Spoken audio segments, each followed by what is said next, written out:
Hi, I'm Bobby Tajideen. I'm an ear, nose, and throat physician at Rush University Medical Center, and today I'll be talking about the nasopharyngeal swab procedure. Prior to proceeding with the procedure, it's important to have a basic understanding of the basic anatomy. So in this model here, where we're looking at the front, I'm going to flip the patient to the side, and then you'll have a view of some of the internal nasal structures. Critical to this procedure is the nasopharynx, which is the region all the way in the back of the nose.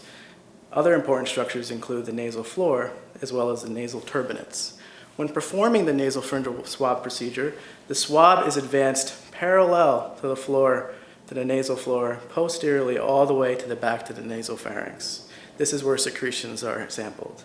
It's important not to veer upwards towards the critical structures in the nose. So prior to proceeding with the procedure, we want to measure the depth at which the swab would be advanced. This is approximated by measuring from the ear canal to the nostril opening. This is about 9 to 10 centimeters. So when we're positioning the patient is usually positioned upright, but in this patient, you can also have them supine.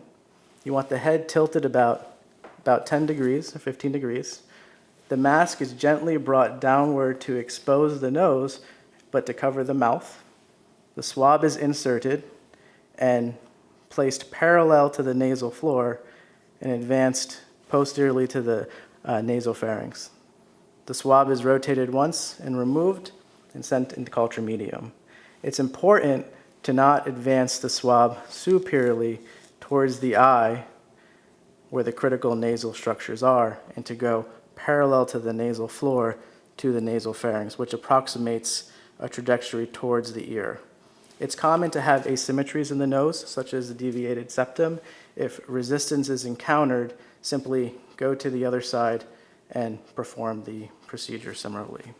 And that's how you perform the nasopharyngeal swab procedure.